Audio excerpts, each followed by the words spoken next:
12 Pacific. Today on Z-Rock. Next message. Saved Saturday at 9:24 p.m. Sorry, it's starting to hit me like a, 2-ton heavy thing.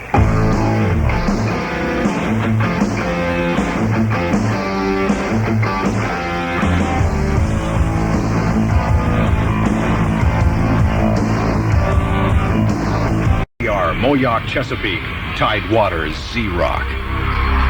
We want information. Today, Z-Rock brings you an exclusive interview with Steve Harris on bass, Nico McBrain on drums, and guitarist extraordinaire Dave Murray of Iron Maiden. Bruce Dickinson was getting a mole removed. Tonight's interview is being modulated by Z-Rock's Crank and Craig. And tape is rolling. Kind of live, but kind of Memorex and Crank and Craig from Z-Rock. With the honor of guys, man, I've been waiting to meet you guys for years.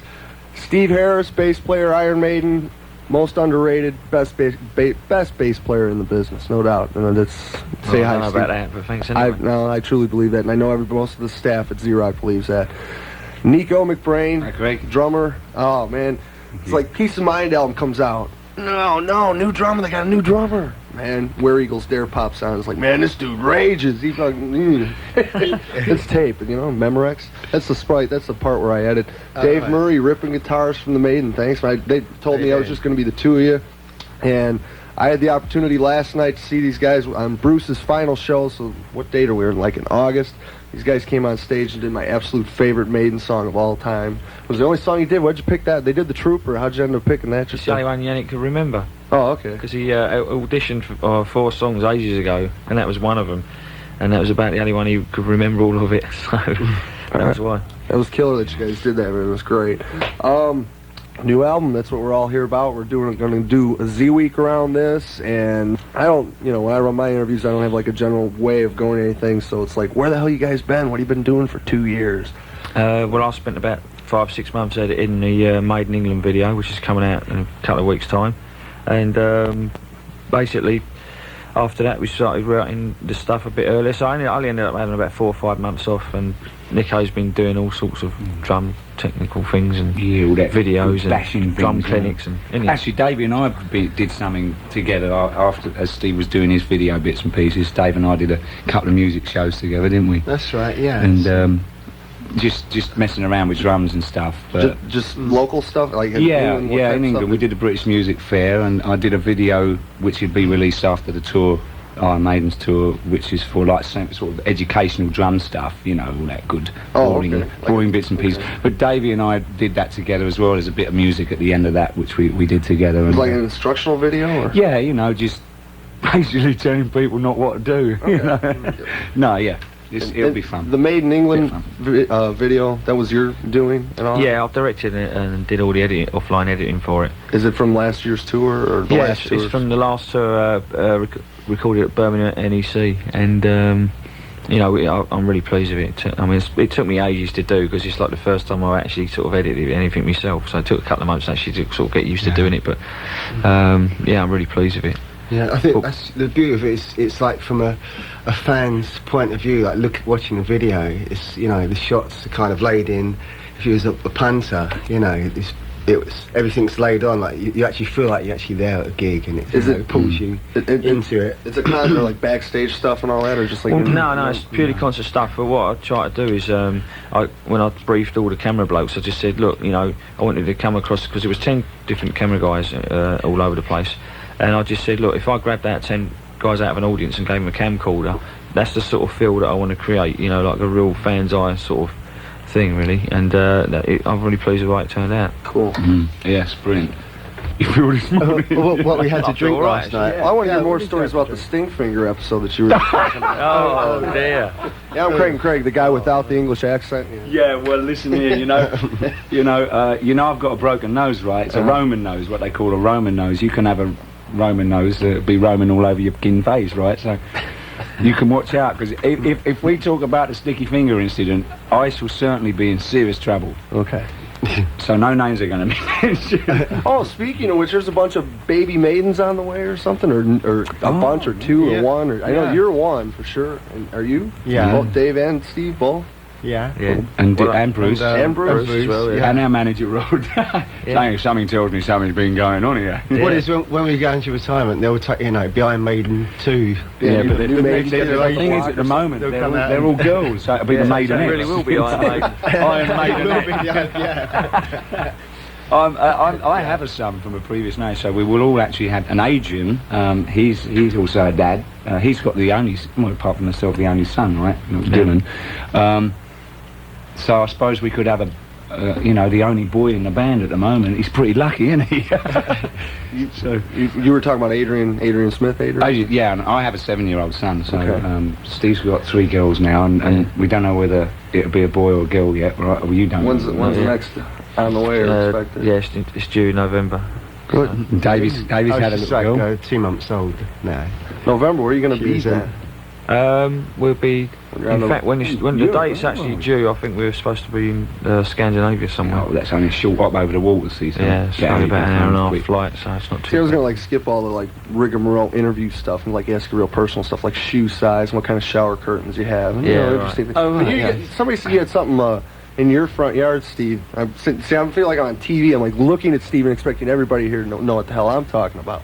But you have something strange in your front yard. It's a. Well, I just got one of the old Eddies from Peace of Mind tour in the front garden. Yeah. Big Ed who come up behind me, the rotten bugger, didn't he? And when you sort of drive in, there's like a tripwire thing, and it just makes the Eddie light up and the eyes flash. In the front yard? Yeah. Oh, that'd be cool. In fact, you know the weird thing about that is it's all these people think Eddie and mums and dads around the world think that Eddie's a bit too much for the kids, isn't it? Every little kid, even They love it, Steve's family, my boy, Eddie, I want to see. He was 4, and he first, I think, saw Eddie in the garden, and he kept saying, "Dad, Eddie in the garden, Eddie in the garden. I want to see Eddie in the garden." So every time I went to Steve's, I had to stop the car, get out, and jump up and down on the light, and make the lights go on while he went off and see, innit? Yeah, All the that's kids right, love it. How is Eddie? How's he doing? Yeah, he's all right. Still as gross He's as good. ever, isn't he? Yeah, he's doing. I was supposed to ask if that is actually Rod Smallwood, your manager, in costume. No, Rod's a bit too big for it. But he's a bit too bulky, I think. Was that Rod? Was Rod there last night? Did I He's meet Rod? pretty last skinny. No, that's Yeah, he Andy wasn't Taylor, there. our Oh, other co-hooting governor. So Guess we should probably get into the album here a little bit. No prayer, no prayer for the dying. What kind of title is that? It's a nice title, but Well, we just thought that Eddie, first of all, we was going to call it prayer for the dying. Then we thought, well, Eddie wouldn't give anybody a prayer, so we thought, we called it No Prayer for the Dying. in the song itself. I've heard that while I'm doing this interview, I've heard this tape once. I've ran through the whole tape of the new Maiden. We're premiering it this weekend. The song itself, No Prayer for the Dying, is kind of like a ballad at the beginning. From what I remember, it's just like I'm trying to remember each song. I've only heard them like once or twice, except the ones that I really liked. I played them over and over. But is it a ballad? That's kind of rare. I don't hear a lot of them. Well, it's sort of quarter of a ballad, and then it sort of goes into mayhem after that. mayhem. It sort of mayhems up every. So I'm going to get into these questions of what are these songs about? What do they mean? Or what are they? What's Bruce saying? And it's just because I'm. A couple of topical songs, aren't they? Like, or Holy statements, Smoke. if you like, Holy Smoke. Most there, that's a crap.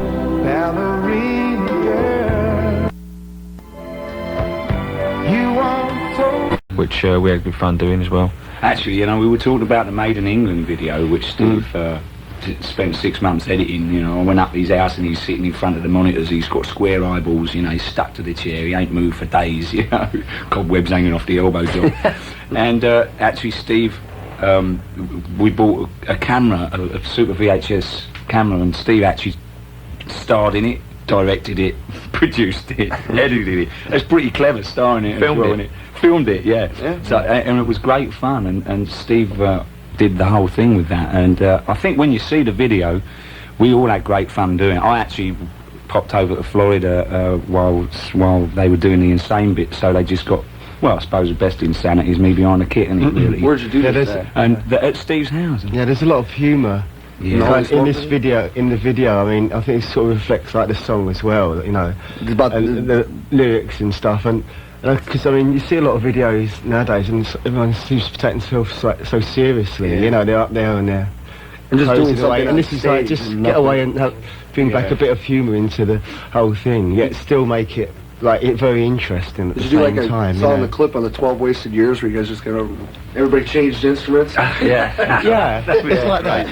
Yeah, That was great, it's just man. like that. It's Iron Maiden as you've never really, well, I suppose after seeing 12 Wasted Years you kind of get a bit of a feeling away from that, but it's like Maiden as you've never seen us. It's like our playtime. We had a good time, and the other nice thing was because Steve was behind the camera, everyone felt a lot easier. I mean, you got a guy in a normal video situation, it can be a bit uneasy sometimes. A guy's not like humorous or doesn't see what we want to do. But Steve had it all sussed, and we all felt easier because Steve was doing the filming, and it was done at our own pace, wasn't it? And we didn't have any pressure that, we've got to get this done, So we did it over.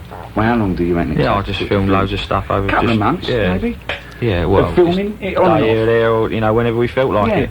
So it was good, wasn't it? Yeah, I came in and Steve got up on a ladder behind me. That was funny. He got this bloody great camera. I mean, they're pretty heavy, He said, someone hold a ladder." Right, there's somebody down there holding a ladder up. And he's stuck right in the corner, weren't you, at the barn?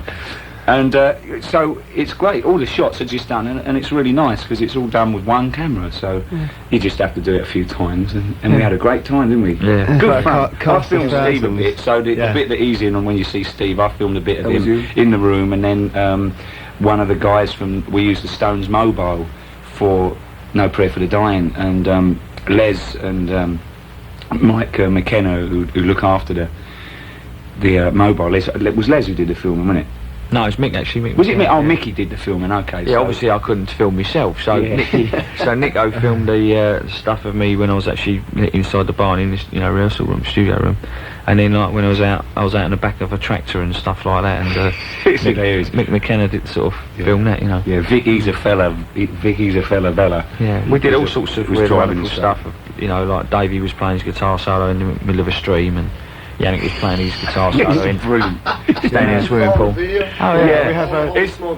have a Martin Birch, a record producer, who makes an appearance here actually. And He we makes a have- cameo. We've got Vickers in there, we've got all sorts of things. I'm going to get into Martin later. I have a bunch of things to run by on Martin for you, but we don't have the video for Holy Smoke, but let's get into it. Holy Smoke with the Maiden, Crank and Craig, Z-Rock.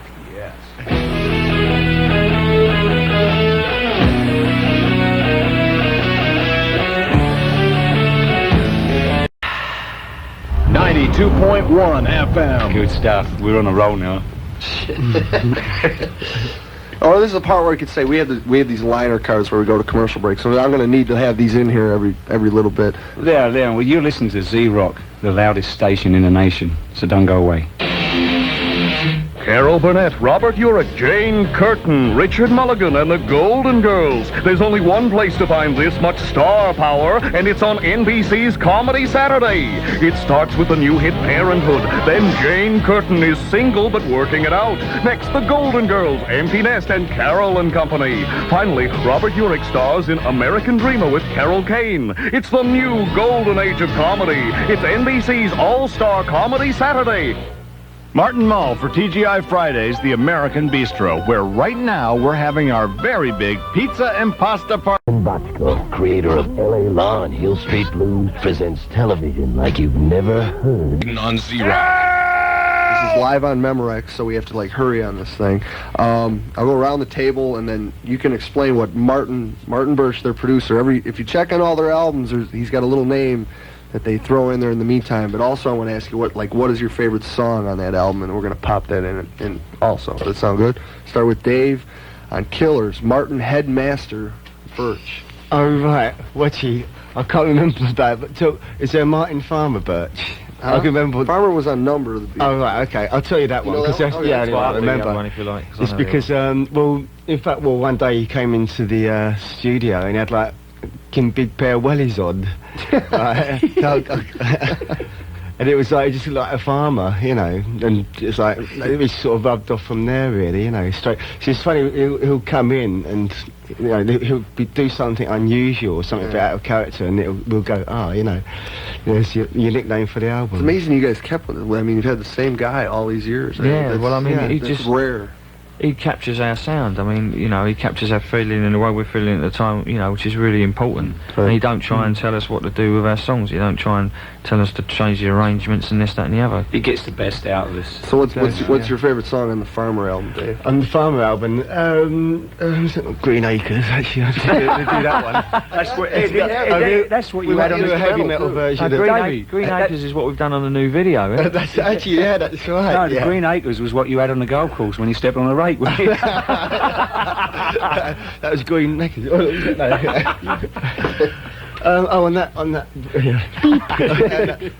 On that particular album, let me see what they say. I would say, was Hello Be Like No on that album? Yeah, that's definitely Killer. The one. That's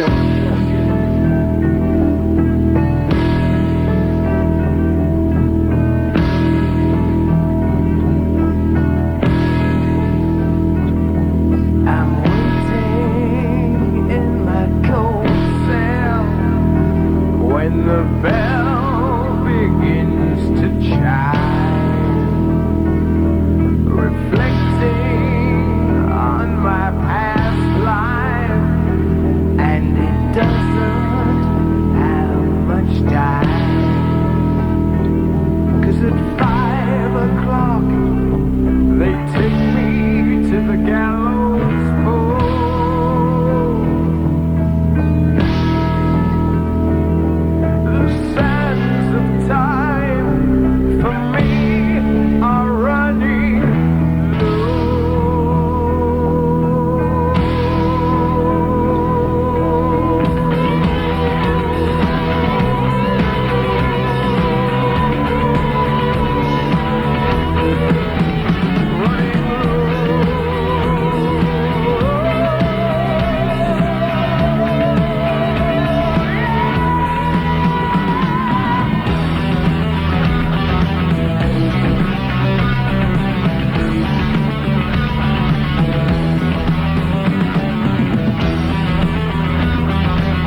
Yeah. Let's jump back into No Prayer for the Dying. You got any favorites or one of the ones you want to talk about? Well, one of my favourite tracks on the album is Public Enema #1. I think Davey should talk about that because he Which wrote one? it. Public Enema? Enema. Yeah. Public Enema #1. Thank you. Yeah.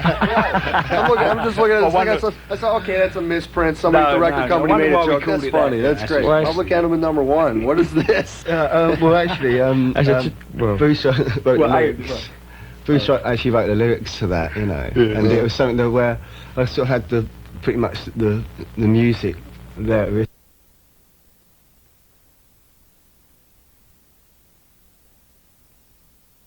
I think he's just having a go at a few different politicians and stuff, and there's one particular line in the song which just says politicians like to save their skins, and the public get fed the scapegoat Public Enema #1. So, good. I think they're really good strong lyrics.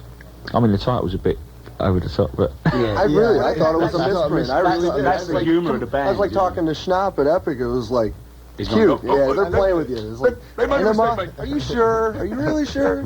Yeah. yeah, we're sure. Yeah, I know. I Hope you're listening, Schnapp.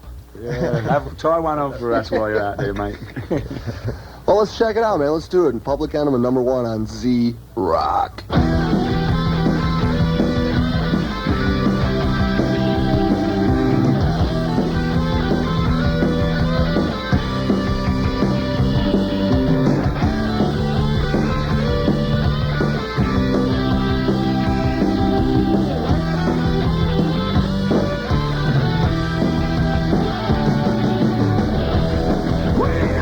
Understand the line and the lights they turn to green.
was Public Enema #1.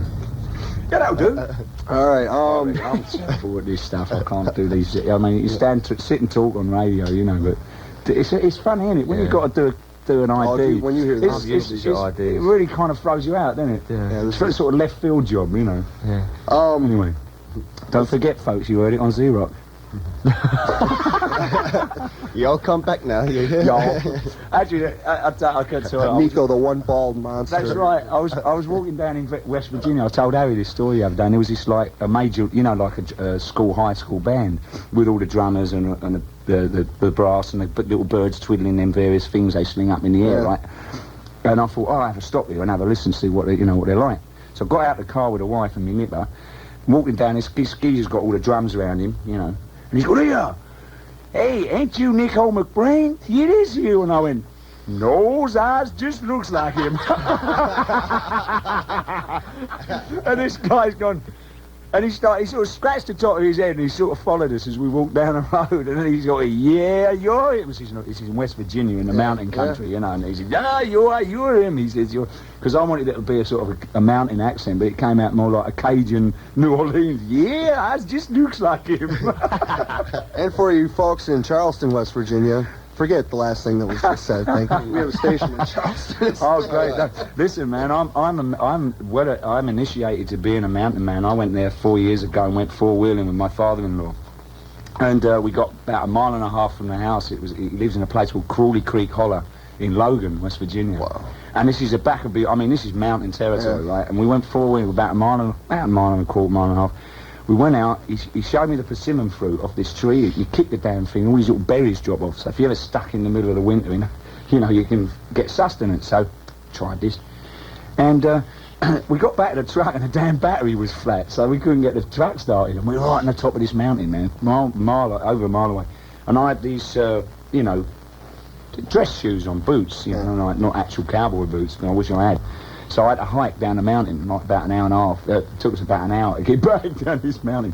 So I've been truly initiated to the mountain life of West Virginia. Like four-wheeling on a little house? I thought you was going to say you got out. I was hoping you were going to say you got out the truck and it rolled down the hill.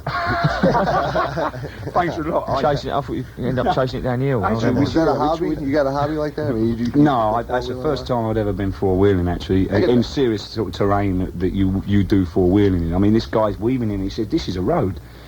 I said, "A road? I can't see it. There's no paving, there's no pavement or anything." You know, he said, "No, this is..." Then we stopped and he said, "This is a track. This has been used for hundreds of years around this mountain. It's like a public way." And I mean, to the real town boy like myself, I mean, I would have no idea, you know. But apparently it was a public access from one village to another, or one holler to another. So I guess I'm a mountain boy, you know. Can you give that accent again? Can you do that? Well, ours just looks like him. Sounds Cajun. It doesn't. Well, since I got you here, I got to get some hobbies and whatnot. I mean, you're in the cars, Steve. You get the cars or race cars? I'm not really into cars. No. I don't think anyone in the Bruce, mate. He's into smashing them up. What kind of hobbies or something? Since I have you here, it's like in-depth and personal. Well, I like football a lot. Well, soccer, I should say, and tennis, and I like most sports really. I like keeping fit, doing all sorts of stuff. You guys still you doing any soccer when you get the time and whatnot? Oh yeah. Soccer to us. Play every week. Do you? Oh yeah. You got a league team? What do they got? Yeah, I play for a league team, and then during the summer when the season's like finished, we arrange our own friendly games for like a Maiden team sort of thing. You know, with all my old school mates and all that, and it was great. We only lost one game throughout the summer. It's brilliant. Yeah. And I must say, let me interject here, as Steve is such a governor on the old soccer board here, when we audition people, when Yannick came into the band, we said, "Well, you got the gig, but what position can you play?" And fortunately enough, he said, I like to play. Was it in goal? He's a good goalkeeper. And if he hadn't said that and said, "No, I don't," he wouldn't have got the gig. in fact, we played last summer, and Yannick came down and played for a team. You know, like in fact, it was a team that Adrian put together.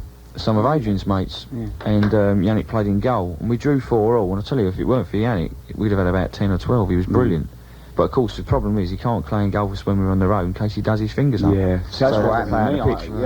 When I first joined the band, I at school, I'm not a really big soccer fan, but I used to, when I'd play in goal, and I got injured, didn't I, when we played Rainbow.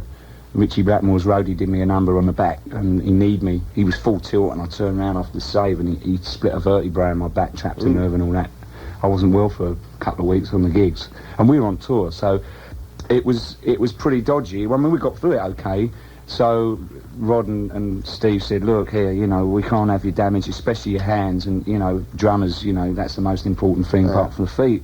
Well, everything really, but more likely to get injured than out on the field. So I was sort of relegated to the sideline. I was just shouting abuse at the other bastards out there, you know. And, that was it. But Davey plays, don't you, mate? What, soccer? Yeah, well, a bit. I don't play as much as I used to, but I mean, you know, say when we're on the road, we have like we have like road crews that a lot of them play, you know, and so they have to play, otherwise they don't get a Yeah, when you're playing job. bands, I mean, is it 11 or is it 5? Oh, it's 11, yeah. Yeah, you get a full yeah. tilt. I mean, Like, Maiden have got a football team, you It's know. like I don't know, not 4 months ago or something. We have this news wire at the station, you know, the AP News, and then in the almanac it has, you know, on this day in 18 something something, George Washington crossed Delaware, and underneath that, on this day in 1983, Iron Maiden beat Def Leppard in the soccer. It's like, what? That's great. I mean, it was History's great. I made. couldn't History believe in the it. making. Yeah, that was a great game, yeah. Yeah, So you that guys was- are still like, you play bands regularly, like, all the time? Yeah, What's well, like whenever the- we can. we- I mean, when you have the We time. scheduled the tour around the football matches, didn't we? yeah, we got four matches arranged for the British tour already, and then we just carry on from there, like arranging games as we go along. Yeah, a lot of people, when we're out on the road, they know where we're going to be. So, like Ozzy Hopper is our tour, he's our promoter in Germany, and he's a big football fanatic, isn't he? Yeah. And so he knows, because he books the gigs mainly, he'll know where we are and what days we got off, and he'll throw a few matches. He'll say, look, Harry, I've got a game here, do you boys want to make it so and so and so and so? Promoters know how to get our tours, you see, they just arrange football They matches. do, yeah. But Davey...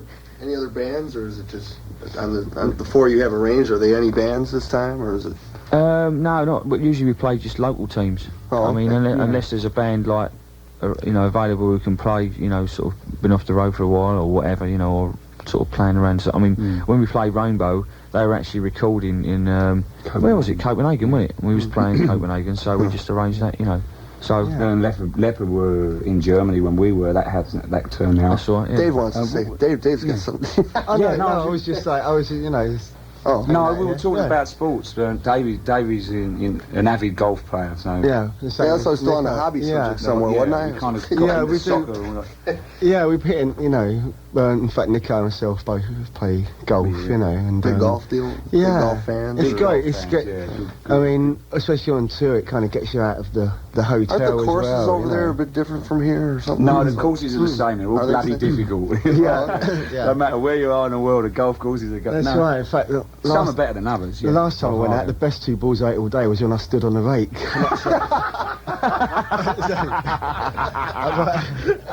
He's still got tears in his eyes from that. That's right. So, you know, it's a very up and down game. You know. That's what she said last night as well. And, Yeah. More stink finger stories. I at 11. know. I like. I mean, of course, you know, Bruce is an ardent fencer, so I suppose that's really his main hobby. In fact, He's avid. I didn't even hear. he's a fencer. Oh, really? I think if he didn't have the band and writing books and being a filmmaker, he'd probably be out there, you know, one of the champions of England. He's pretty high up in the ratings as it is. Very serious about his sport, and then that's like we're on the road. He'll always go off and find tournaments, and similar to we are with football. So it has happened, hasn't it? A couple of times when a game's been arranged and Bruce can't do that. See, what we do is we send Bruce in as like the £5 a leg ginger, the band. It's sort of like if you have to have somebody who's on the field that's a bit of a, you know, who's taking everybody's legs out, we send Bruce in. Oh, really? Yeah. Yeah, Bruce, see number 7. He's the best. Yeah, well, go and have him. Oh, get him. And he's sort of like a raging bull on the side. He goes, see the old steam coming out the nose. He ain't got, good job he ain't got a sabre in his hand, I can tell you. So he gets out there, booming out there. Oh, sorry, mate. So it's a gentle persuasion to the meanies of the opposite side, because you get some players, don't you, Harry, that just play dirty. Even if it's in All the the same time. team, actually. I tell you, Rod's actually the worst. saying that, Bruce actually broke one of our own players' legs, didn't he? Yeah. He was playing in Canada, and one of our lighting blokes clashed with Bruce, and I know he came off Yeah, work. the bloke came off work. Yeah, I mean, Bruce has built like broke his, original broke British his shit knee, house, yeah. isn't he? You know. Yeah, it's pretty serious. Cut. And you... what do you mean, cut? Listen, you heard it first on Bleeding Z-Rock. Don't forget that, folks. You I'm heard sitting here talking about soccer, staring at my belly while they're doing it. It's like I'm sitting here dying for a cigarette and a beer, and it's just like these guys are running around this huge field, man. You get soccer, man. That's a tough deal. In all that, I think the bands we've all got hobby. I mean, even Steve. Steve he's got photography as well. I mean, he's not owning up to a lot of the other stuff he's into. I mean, he's big time into. You know, got a dark room at home. That's right. I mean, it's like He goes in there. He hibernates. He's like, where's Harry? He's in a dark room. Okay. And, he's gone for days, you know. The missus, you phone up Lorraine, his wife, and where's Harry? I last saw him in the dark room. Oh, well, we'll give him a shout in a couple of days, you know. Yeah, I must admit, you tend to go in there and forget what sort of time it is and end up like 5 in the morning. Yeah, he's also bilingual now. He's got Portuguese lessons under his belt. Now, not a lot of people know that. I was taking Portuguese lessons because I've got a villa in Portugal, so I sort of... Well, I'm useless at it, really. No, we're talking about Portuguese, Harry. Oh, Portuguese. Yeah. So, you know, we've all got other activities apart from the nocturnal ones, which we will sticky fingers and all that, which we stink fingers. Sticky. Doesn't matter. Finger. I eat candy bars at night. I'm on a roll now. I'm off. Keep it going. Don't forget you heard it on Z-Rock first here, right? The stinkiest finger station in the nation. Thank you. Crusher Craig, oh, here he is. Z-Rock, the ballsiest ball in the world. That's a take, thanks. She's an all-right mama. Well, in my home it seems the kitchen is always open for business after school. Interview with Frank and Craig on Z-Rock. Well, I guess I'll go back to my questions about Martin Birch's nicknames on all the albums. We'll go back around the table here, and Nico. Yes, sir. Fine, that's landed perfect. Peace of mind. The Black Knight. The Black Knight. March Black Knight and Birch. Jersey. Jersey. Oh, right. Now, Bruce, right, is a big fencer. Yeah. You see, and Martin was into black belt karate and all these kinds of various martial art forms. Yeah, you know. So one night we were all in the bar and we'd all had a fair few beers down the back of the throat. So there's lots of suds down there. And Martin and Bruce got into this big discussion about... In fact, I think Martin was saying, I can take you any day. So it was foils at 50 paces and ninja hands. So Bruce and Martin had this serious sort of... Well, it wasn't set to, really. It was a set to, so Martin's going, hey, hi. He's legging it, and Bruce is going, yeah, parry, thrust, parry. And they went all over the place. It was like an Errol Flynn movie, you know, over the backs of the chairs, all the glasses were going everywhere. So that was the, you know, that really how he got his Black Knight through this. It was so funny because the next day... Because it was like a duel, you know. In fact, I believe, if I'm not mistaken, the next day he didn't remember a thing about it. What's your song on the Black Knight album? The whole album, with the exception of... That's my favourite album by... Of Flight of Icarus, only because of the pace of it, yeah. Okay. You know, right. Everything else. What was wrong with Flight of Icarus? Oh, a bit too slow. It was very pedestrian. Okay. Me and Harry wanted an Axit, and we had a sort of a... We were outvoted in as much that we had to play at that speed, and I didn't care for it very much. Live, it had its essence. But yeah. Well, if you had to pick one, if I was like forcing you at gunpoint, which one would it be? Oh, it's got to be Where Eagles Dare. What a song. It is. I want to shake your hand. You, what a song. This Harry Harris, I'll never forget. I just joined the band, right, and we jammed a couple of old Maiden songs when we got to rehearsals at Jersey, and he came down one morning, or late afternoon, whenever it was, and he said, I've got this... I've worked this song out, Nick. He says, ever listen to this? And he's going, I said, oh, yeah, that's great. I says, now I know what the guitar's doing. What are you playing? He said, that's it. and I says, is that... And he said, now I'll play it in tempo. Because he played it real slow for me at verse-ish.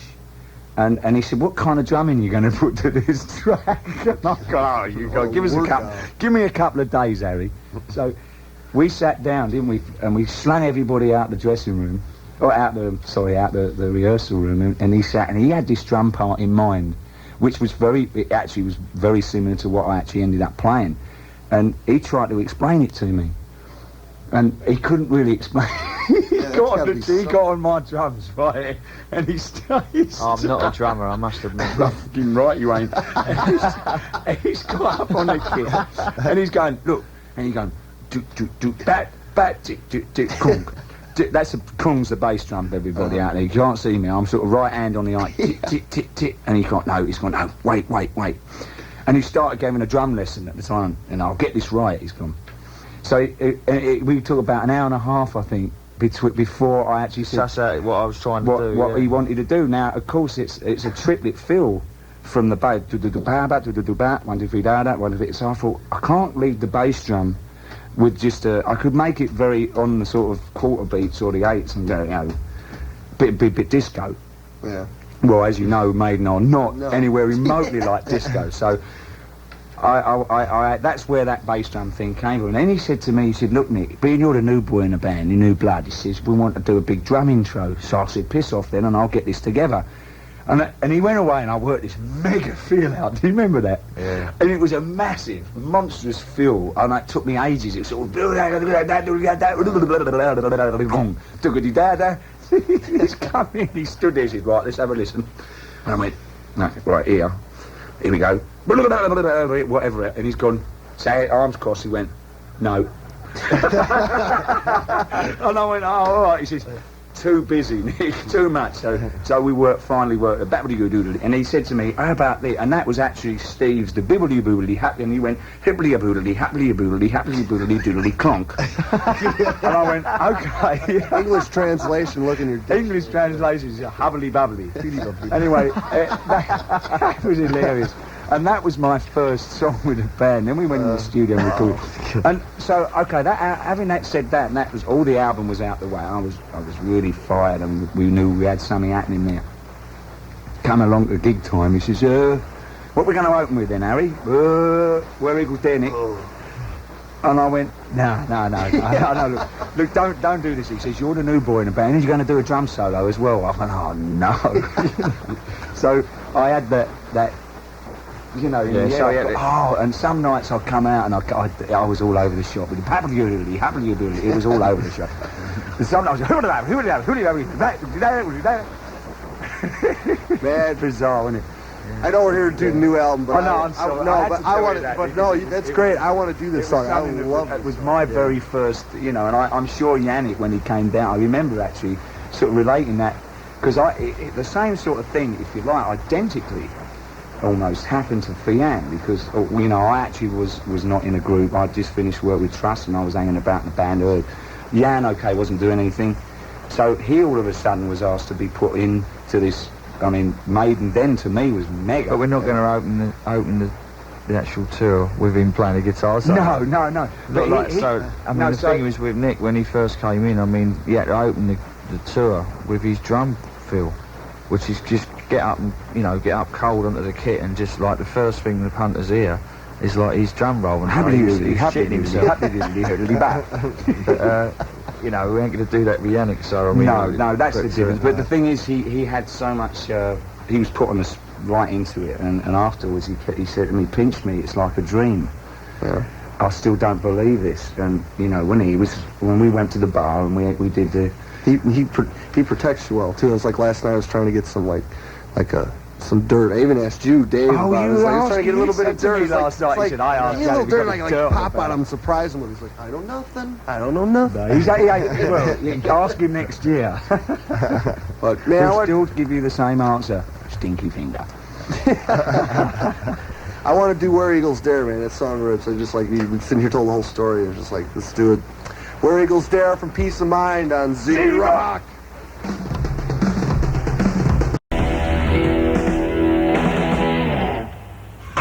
Too loud, you're too old. 92.1 WTZR, Moyoc, Chesapeake, Tidewaters, Z-Rock. We now return to Crank and Craig and Iron Maiden on Z-Rock. So, let's head back to what we're here for. No Prayer for the Dying, the new album from the Maiden. So, what do you think? Fill time, I'm a lousy interview. It's good. It is good. Very heavy. Yes, actually. it is. It's excellent. How much swapping of, like, lead guitar playing and all that between you and Yannick you end up doing on this? Yeah, in fact, as soon as we started playing, when Yannick came down, we got, and we went through a couple of songs. We'd only played about two or three bars, and it was like, we went straight away, it sort of gelled. So there's lots of guitar on this album as far as we sat down and worked things out, harmonies. And Yannick's playing is brilliant, It's real, having new blood, it gives a... Yeah, you two together are going to be... It's going to be... Yeah, to me, it's very... It feels very exciting. It's like it's like the band sort of born again or something. Reborn again. Reborn, and it's... I think it was just as well, at the whiskey the other week, whenever. Last night. Well, this is live, folks. Yeah, live on memory. It was just as well because the stage is so small in there, right? And there's Dave and Davey's sort of over that side of the stage. He kind of moves about, but he's not as like running around as much as Steve and Bruce. Yeah. But there's Yannick. I think there could have been like a fatality in the band here last night. It's going to be, Dave's going to have a cage around him. You don't move a whole lot. I don't know. I've seen 4, 5, 6, 7 times. He gets out there. Yeah. Oh yeah, but I'm probably just hanging. Folks, you have to know that if he ever looks kind of bashful to you and like a real nice guy, he is. He's a nice guy. He just stands wait out there, till- wails away and smiles a lot, doesn't he? Yeah, but He comes wait out till to the see next me, tour. yeah. I've been practicing. I've been jumping on a trampoline for a while. Oh, okay. I'm going to be bouncing around on this tour. It's going to actually, be like the danger zone down the front of the gig. I think we're going to go on like we're all possessed. I think next Front line. next tour, because I think also because it'll be like 2 years really. I mean, and it's like I can't wait to get out. to And go? play. Yeah, I mean, it's just like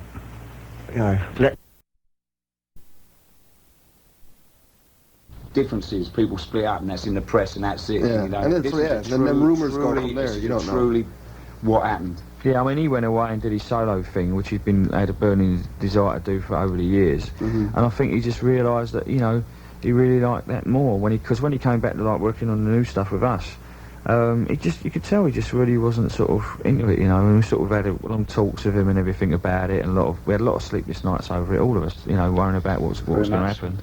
And then, after it had all gone down and he actually left, I spoke to him on the phone and he said, we'll still be mates and all that. I said, yeah, of course, And he just said, well, I was 90% into it. I said, well, that weren't enough, was it? And he said, no, fair enough, whatever. And it's just one of them things. But in some ways, I think, he's going to be, like, happier, really. Well, he is happier already. I mean, you saw him a couple of weeks ago, didn't you, Dave? Yeah.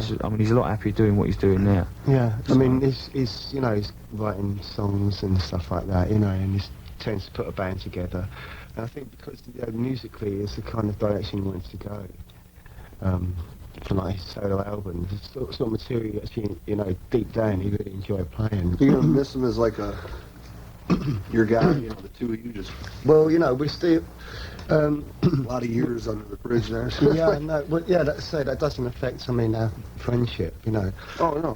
We'll still be, friends and stuff like that. But, yeah, obviously, it'll probably be a little bit strange, but I mean, we've done, like we got up the other night at the Whiskey and played, we've done the same thing in London. And having Yannick there, actually, I mean, it's just like, he just fits in so well. It's just like a glove. It's like a glove and it just fits. I think it's, to the right or whichever way. I've been in a band 8 years, so it's not as long as my 8 years come January. It's long for me, but sure, you think I tend to sort of think of Adrian a lot, and I have to sort of come up short. Oh no, Jan's in the band. It's not H anymore because it's difficult after being together for so many years. And it's more so maybe for Steve and the rest of the guys because they've had 10 years almost.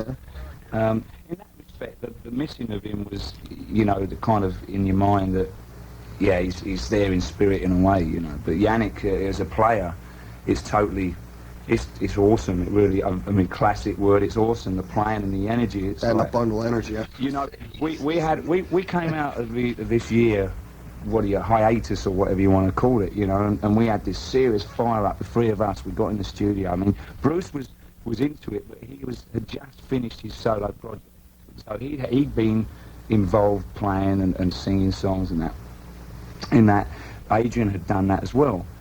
And okay, so we came and we looked like steaming. We just jammed through. We actually got on with the writing of the new album straight away. And the three of us were so keyed up and fired up, and it was like, oh, this is happening. And then the cloud zoomed in over us, and it's a big thunderstorm and tornado of emotions that we needed to sort out was upon us. Then that cleared, so we were back to clean the house out, so to speak. Yeah. We got the problem with Adrian. We knew we had to resolve it. We did do that. Then we get back in the studio. We had the next day with Yannick, and we were all still keyed up because we knew what we wanted to get out and make this album work, because we'd already got the material, most of it then by then. And Yannick came in, and it was like a supercharge.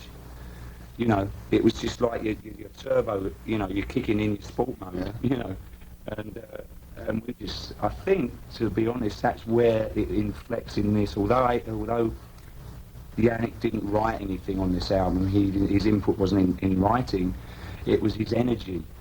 Yeah. On top of the raw feel of the fired up that we three had, and Bruce obviously. I mean, I haven't heard Bruce sing anything. This is his best ever I've ever heard him singing. Yes, I'm a witness. Yeah, and so that's where. And of course, we were all sitting here like after we recorded the album so quickly. We had all this time off before we go on the road. It's like, oh, can we get the tour put forward a bit? We had Bruce in the studio not long. He said he laid his vocal tracks down in like 4 days. Yeah, He's always been quick at that. Oh, really? Yeah. Well, we've putting the vocals down. We've always done stuff quick anyway. We've always laid tracks down like 1 or 2 takes. If they don't go down in 1 or 2 takes, then we leave the song going back the next day, just to keep like the real energy level there. Fresh. That's right, yeah. But I mean, with age, if Adrian had stayed around like with the band, it would have been for the wrong reasons, It would have been because like we're mates and because he's like family and all that, And he just wasn't really into it. So at the end of the day, I think it's best for both, sides to sort of, the way it turned out. This is killer. I mean, I was like listening to the tape in a Walkman that Schnapp gave to me over and over. It was like, running silent, running deep, we are your final prayer, warriors in sacred sleep, a merchantman's nightmare. A merchantman's nightmare, yeah. That's Run Silent, Run Deep, killer song. Yeah, it really is. Can you go into who did most of the writing on the album? Just out of curiosity. Well, I wrote that song musically, and Bruce wrote the lyrics. So, in actual fact, we've probably collaborated, probably more than other albums. I don't know. I think, both of you. I mean, what happened? I mean, I had like 2 or 3 really strong musical ideas, and then he came in and wrote the lyrics for them, and it just worked. I mean, in fact, we wrote 3 songs. Completely wrote 3 songs. I already had pretty much the music there, and then he came in and wrote the lyrics, and we had 3 in a day.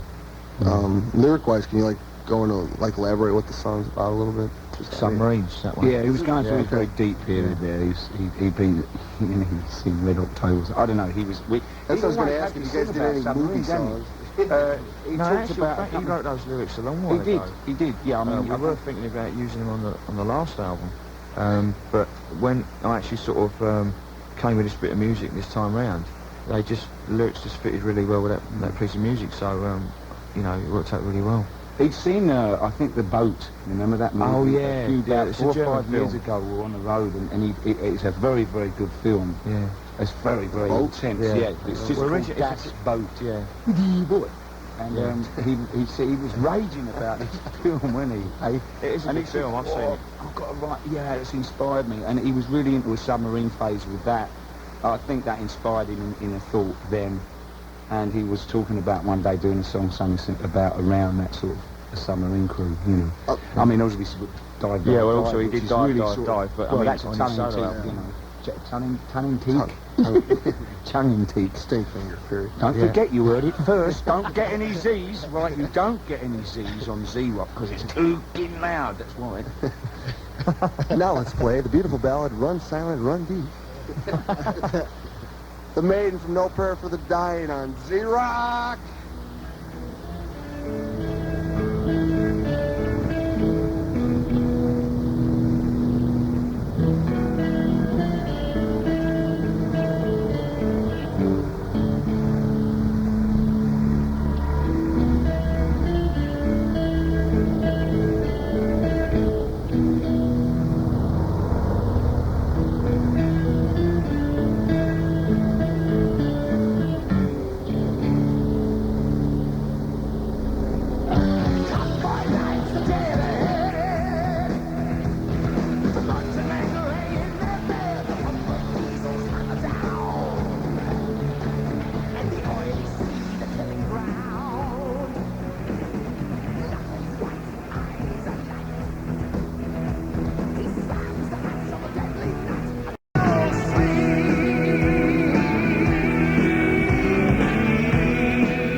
92.1 FM. What did you think of that then, mate?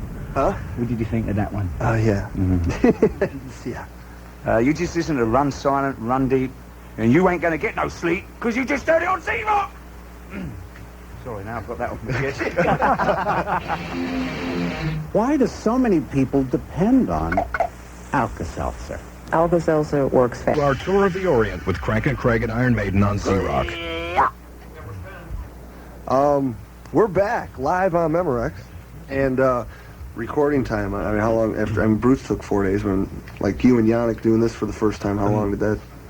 Well, because of laying the guitar tracks down, we have to be, there at the beginning and pretty much to the very end, So, I mean, what was it, over two months, was it? 2 or 3 months we actually... Including mixing, I suppose it took about 4 months, which is not really that long. No, that's great.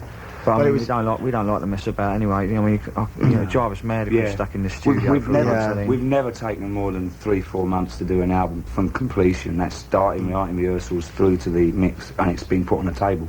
I mean, for instance, the way this album came about, we did it at Steve's barn, and we pulled the Stones Mobile, and Bunter Birch came down, didn't he? And Bunter Birch. Well, say that. He came in and saw the room, and he knew what we wanted out of this room, and he said, "You rub this in here, I think, this will work." So we pulled the mobile in, and because everything was steaming. The writing was, the album had come together, the actual 10 songs were together in like 2 weeks, 2.5 weeks, and in that period of time, obviously, the agent thing came to a head. And we thought, well, we want to bring the mobile in anyway. The studio in London was booked from April. Well, this was in the sort of second week, third week of January we were talking about, and we went, let's bring the mobile down. Bunter came down and checked it out, and he got in touch with Mike McKenna and Mick McKenna. And fortunately enough, the Stones Mobile had just come back from Europe or something that was out on. Yeah, it was available. And it was available, so it was great. Pulled it in, we pulled the mobile in. All this thing was coming to a head, and the problems. Anyway, we sorted that, and then Steve and I, and Martin was absolutely we got the drum sound up and running. It was sort of serious drum sound. We got all the rest of the sort of, I think, David, you DI'd through a Rockman, didn't you, with Yannick? Out in the little room at the back, and Steve put a bass rig up in the kitchen area with the old fridge in the old tea urn was boiling away, steam for days. It must have something to do with the sound, I think. And so we went ahead, and actually the first track that we laid down was Assassin, and Steve and I went in one. We were in the bar, and the boys had gone, and Bunter was about, and we went, let's go and put one down. So me and him went in just on our own. Yeah, we just laid the bass and drums. We laid the bass and drums on the Assassin, and it because it just felt right for us, didn't we? We thought, oh, come on, let's do it. Bruce was in the studio, and we say this tape delay. Bruce was with us in the studio about 2 weeks ago.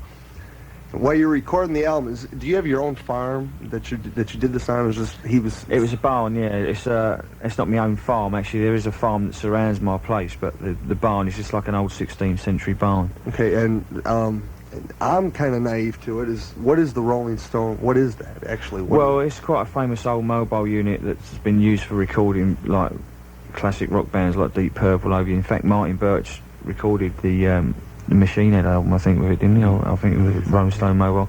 Like over the years, he's recorded loads of different stuff, and it's been used for so many different things, like live recordings for like BBC broadcast of all major acts and stuff.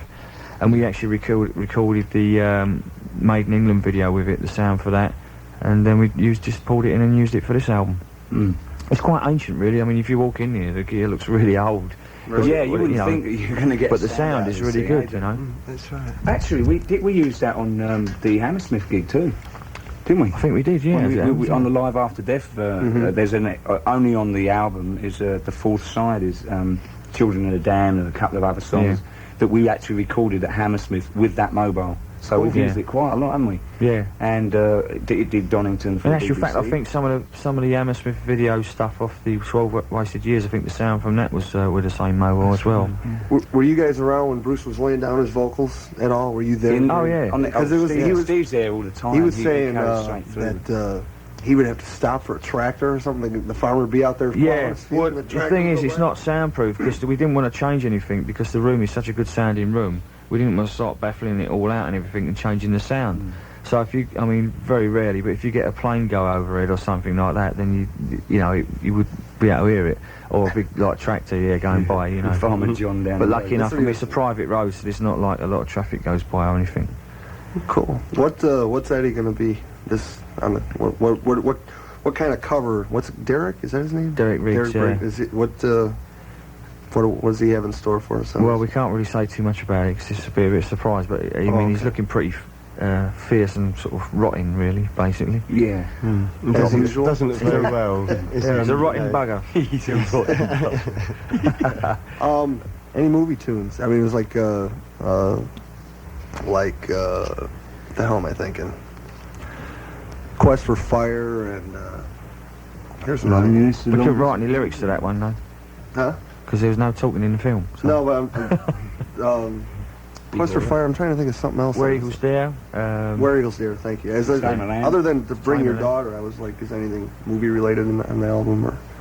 Well, actually, I mean, Bruce originally wrote that song for the Nightmare on Elm Street thing. Yeah. And then when I first heard it, I said, "You bastards! There's a great song. We should do that in Maiden." But I left it at that. I never really sort of pushed him on it. And then when he actually did the rest of his solo album, he just thought they didn't really fit so much with that, and he would have suited us better anyway. So we decided to do it anyway. And Is that why you kept it? Yeah, he just phoned me up and said, "You know, you still want to do it?" I said, "Yeah, of course. Great song." Yeah, so, it sounds really good with all you guys doing. Yeah. I mean, we fired it up a little bit more. It's a bit faster, a bit heavier, I think, than the original version that he did on the Maidenised it. thing. But yeah, I mean, it'd be a great live song. That's why I wanted to do it. Yeah, it's got that kind of anthem bit in the middle. We can get the kids to give a little bit of a groove on, you know, and expand it perhaps and pump it up, you know. And my mind wandered. I was thinking about, we have this thing, me and another jock, it's called Sarcasm. It's the name of our band. Oh, right. We don't have a band, but that's what we call him. It's like, I'm Pouty Puss, and he's Gloomy Gus.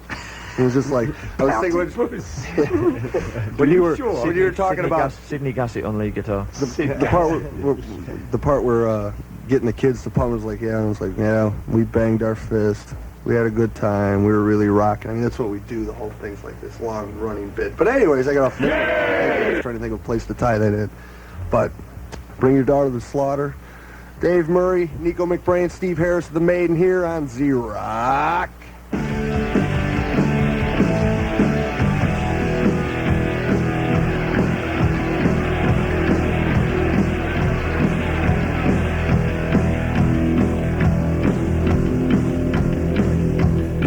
Honey, it's getting close to midnight, and all the bets are still in town. True love and lipstick on your linen. Bite the pillow, make no sound. If there's some living to be done, before your life becomes your tomb, you'd better know I'm the wall. I'll chain your back door and find me around. Bring your daughter to the slaughter. Let her go, let her go. Bring your daughter to the slaughter. Let her go, let her go,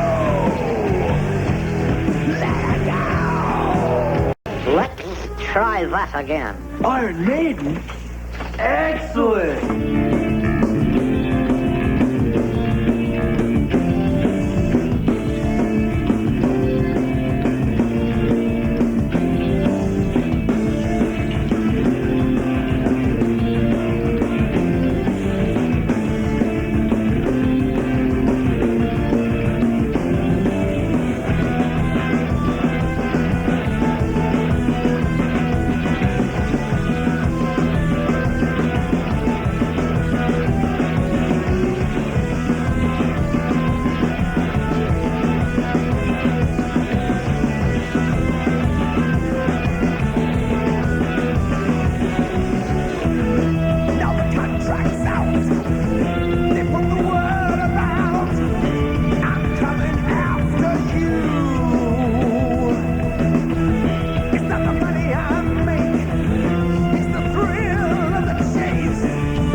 cranking couple from No Prayer for the Dying, The Assassin, and Bring Your Daughter to the Slaughter, which you heard Bruce do from a Z-Rock Live Coast to Coast concert, and it was also from the Nightmare on Elm Street soundtrack.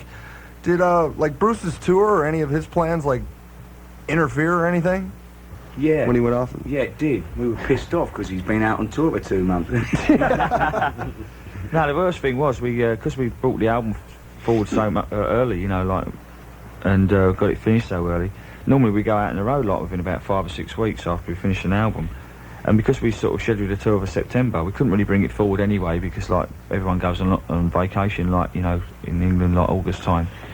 So we left it in September, and it just meant that it was a 3-month gap. So I mean, he said, well, all right, I might as well go out and do some extra solo gigs, and we were like, he was going to do a small tour, wasn't he? Yeah, just a couple of weeks. Like he was just doing 2 or 3 weeks, and then it ended up being a couple of months. And of course, we're all like really going, oh, you know, we can't wait to get out there. And yeah, Harry made a deal with Bruce. Said, look, if Andy, your bass player, sort of breaks a finger or something, or he hurts himself on the road, I'll come out, can't I? See? So I turned around and said, well, that could be arranged. No, and it was like, well, if you're going out, Harry, I'll come out. You know, Yeah. We sort of have 4/5 of Iron Maiden. Obviously, if me and Harry went out, Davey wouldn't be. You know, I would have been on. Yeah, I would have been on the next flight out. We really were so fired up, to get out. And I mean, just on the album, we got that out of the way, but we really want to get out there. Well, I'm going to like run back to my long-running question here so far is with Martin Birch, the producer on the albums, the funny names that you give him. And I think we're up to you, Steve, or on you, Steve, for like Killers. And on Killers, Martin Headmaster.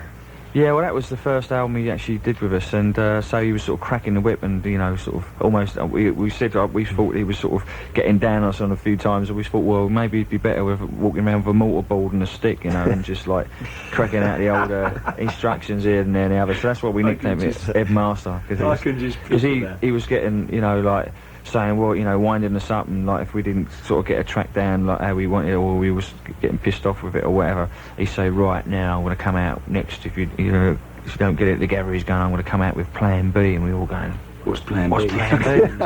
We never did find out, but lucky enough. But also, anyway, he had a book with his notes, didn't he? He had like class 1 report cards. Yeah. You know, it was like we had to take an end of album exam. You know, afraid to go home to mom with that one? I know.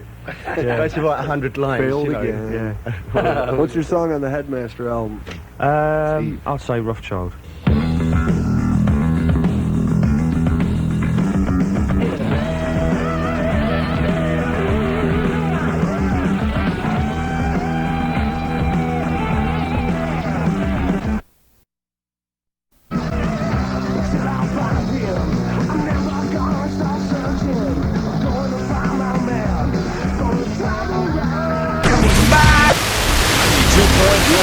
Yeah! The Lynch Mob title track to Wicked Sensation at number 10 on the Z-Rock 50. Also AC/DC, Let There Be Rock!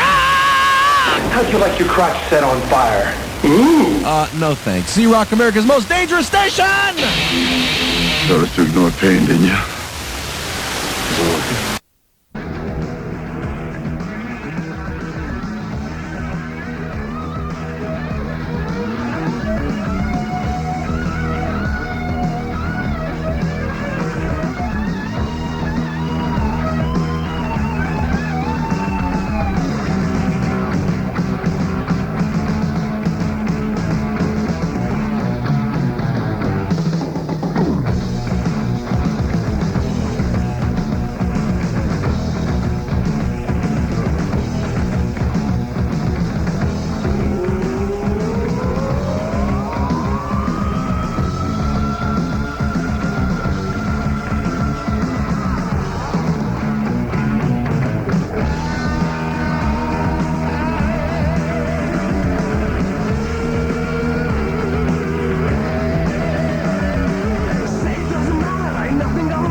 Maiden from 1981, Killers, Steve Harris's favorite track on that album, the Headmaster album, as they so call it.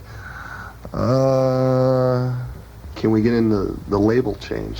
What brought that about? Yeah. Instead of, going from Capitol to Epic? Well, we had a lot of problems, you know, with Capitol in the States anyway. I mean, elsewhere, EMI, you know, worldwide have been really good and everything, but last 2 or 3 albums we've not really been happy with the way they were doing things and stuff.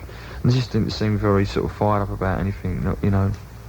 And like moving over to CBS Epic has been, you know, a great move, I think, because, you know, they've already got loads of rock bands, so they know more about heavy rock bands in general. But also a lot of the people working there are a lot younger. They're really more fired up. They've been working on independent labels in the past. They seem to know what's happening more, you know, on the street level, if you like.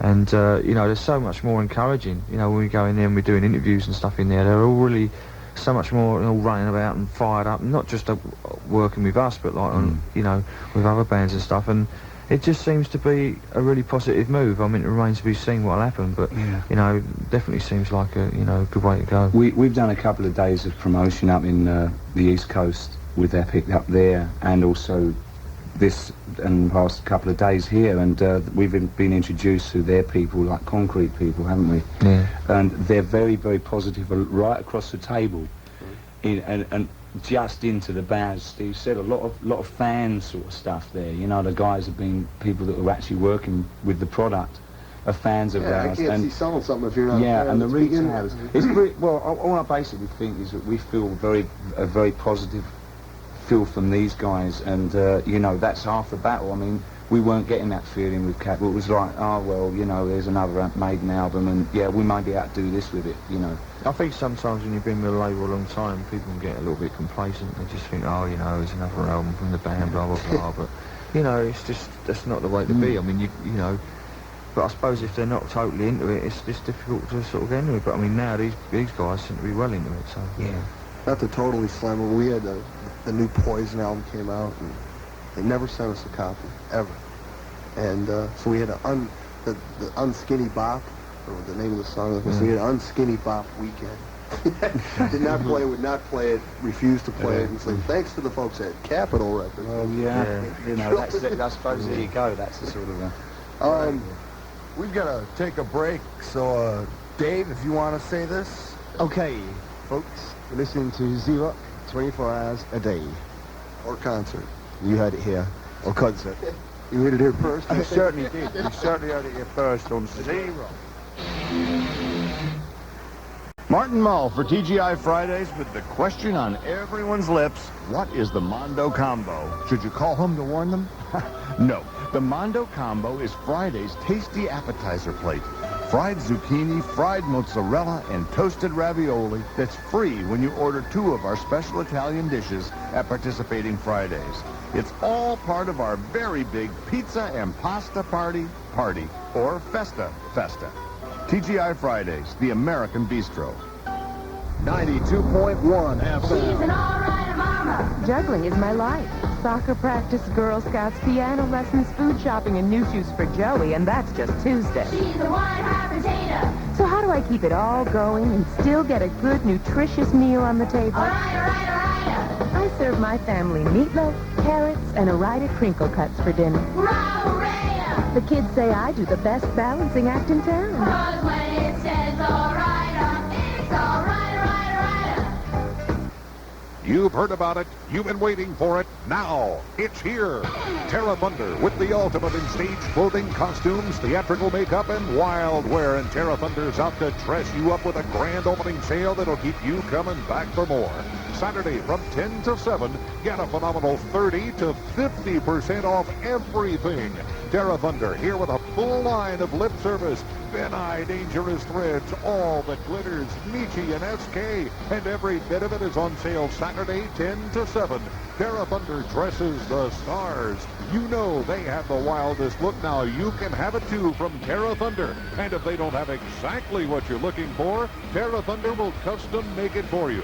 Terra Thunder, 111 Witch Duck Road, Virginia Beach, next to Abbey Music. Call Terra Thunder at 671-TARA. Terra Thunder, tearing up the East Coast. You've heard about it. Now wait no more. This Saturday, the Terra Thunder grand opening sale. Terra Thunder, come and get it. In the next year, America plans on rocketing almost 50 people into space. The Japanese may launch their own manned space program. Plans for the world's first passenger space plane will zoom ahead. The world of space and flight is changing at warp speed. Air and Space Smithsonian Magazine lets you keep up with it all. Each issue of Air and Space Smithsonian offers you and your children a dazzling look at the world of aviation. It's a world of supersonic jet fighters, dreamy hot air balloons, biplanes, real Top Gun pilots, MiGs, Mirages, jump jets, the stealth bomber, and lots more. Don't let the next issue of Air and Space Smithsonian leave the hangar without you. A one-year subscription to Air and Space Smithsonian, published bi-monthly, costs only $18. To take advantage of this offer, call toll-free 800-346-9800. Call now so you won't miss the next exciting issue. That's 800-346-9800. Someone is killing people you know, and the murderer has your fingerprints, talks like you, and from every report is you. But going to jail is the last thing you have to worry about, because you are next on the murderer's list, and you know exactly who he is, because you created him. From the master of terror, Stephen King, comes the Sigma paperback bestseller, The Dark Half. You're listening to Cranking Craig into the Valley of Death through the 600, The Trooper on Z-Rock.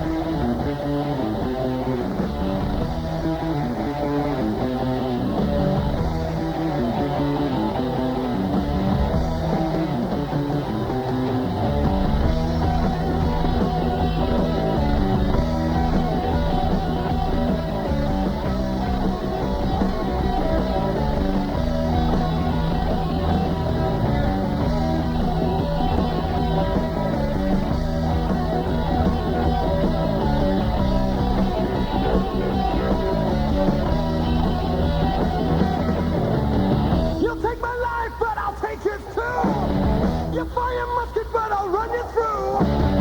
So when you're waiting for the next attack, you better stand, there's no turning back. The feel the sound, the charge begins.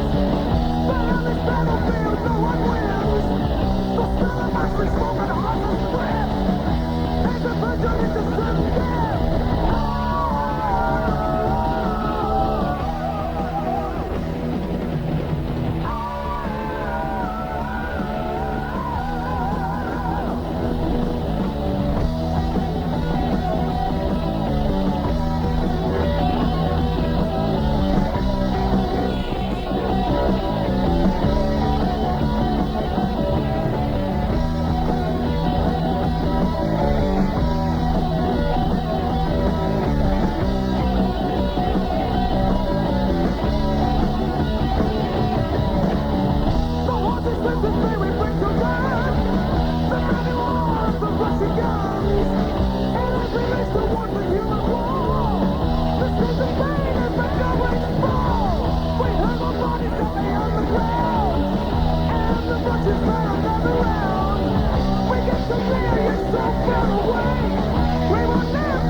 all know well by now my favorite Maiden tune, The Trooper from Peace of Mind, 1983.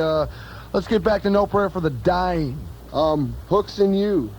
Yeah. From No Prayer. What is, who wants to elaborate on that one?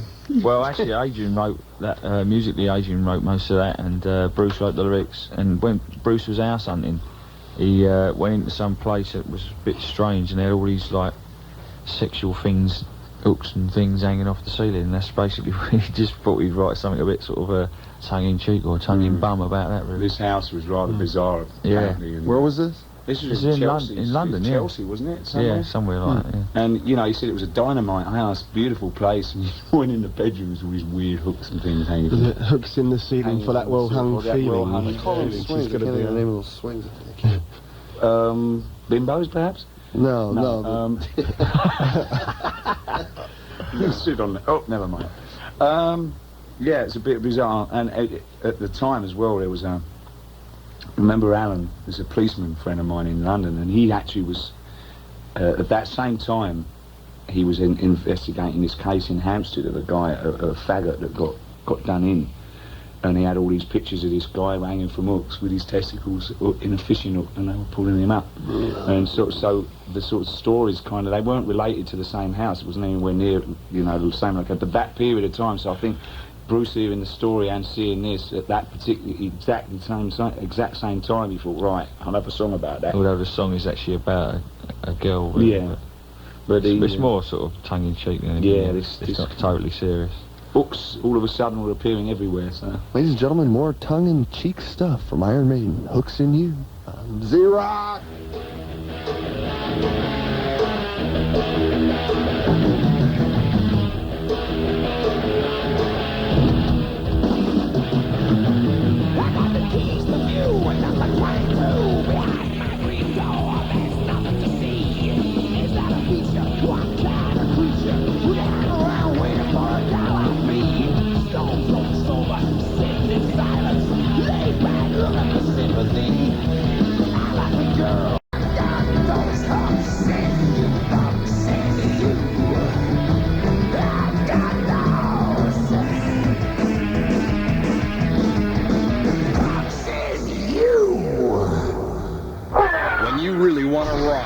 You want 92.1 FM WTZR, Moyoc, Chesapeake. Tidewaters, Z-Rock. Now back to Crank and Craig and Iron Maiden on Z-Rock. Well, hell, I'll ask it again. Do you guys bring families on the road and all that? Yeah, well, in America, you know, they come out for a couple of weeks at a time, and go back home, because say you're travelling and it's the distances, the journeys, it kind of gets hard for them, you know. Yeah. In the UK, do they follow you around quite a bit, or do they? Yeah, it's easier because you can actually go. We usually get home. Yeah. Oh, really? The kids, yeah, because.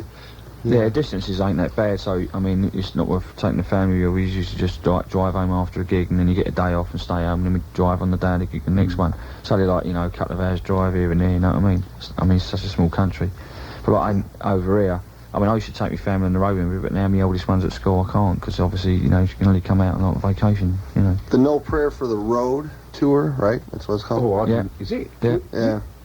No Prayer for the Road? Not a lot of people know Is it going to be all the way? Is it do worldwide going to be called that, or is it just... Yeah. Okay. You're starting in the UK in October, September? September, yeah. And you're the 20th. You got Wolfsbane on part of the tour, and Anthrax. Whoa, what a bill. Phew. You got Anthrax. How do you... Who come up... Who decides on bands, or what are you looking for? No, I mean, open up for you guys. It's got to be tough enough. Well, you know, if anybody's got any ideas of any bands that we think, you know, we'd like to have on tour with us, we put them forward, and then we find out if they're available to do it. And also, then other bands, you know, might apply to do the tour, and we just sort of, you know, look at them all and then say, you know, find out who's available and who, you know, who's got a good timing with an album coming out at the time, all that sort of stuff. So Wolfsbane are doing the first British tour, and then Anthrax are doing the rest of the world tour. So Anthrax will be playing with us at like the bigger gigs at Wembley and that. Wolfsbane's doing real well over there, aren't they? I mean, yeah, doing all right. Yeah. I mean, I saw them here. They're a good show. Yeah, you know, good new band. You know, and there's a few good new bands coming through now. Actually, well, the Almighty are a really good band. I don't know if you've heard them, Scottish band. Who's that? The Almighty. Yeah, we have. They're a really good band as well. So actually, you know, it's about time with some new British bands come through, isn't it? Really. What then you're going to be in the US for how long, touring wise? About 3 months, I suppose. I think we start here in January. We ain't confirmed the dates yet, so I don't know exactly where we're going to start. Will it be Anthrax or do you? Yeah, it'd be Anthrax. Yeah, You're gonna do the whole U.S. tour? Yeah. Ooh, that'll be nice. You have something you brought with you, Steve? That a band or a guy or something from Canada you're in? Yeah, it's Andy Curran. He used to be with a band called Cognac, who toured with us a few years ago. It's an album that's out in mate of ours, but it's really good album. But it's only out in Canada at the moment. He hasn't got an American deal yet. But he's got there's one of the singles. It's like number 14 with a bullet in Canada. And we went to see him play the other night. He's got a really good band. And it's stunning band. I've unfortunately it's sort of I suppose it's sort of commercial rock really. But it's very good stuff. I've heard the album. Yeah, it's pretty good. So here's Nickels and Dimes from the Andy Curran album.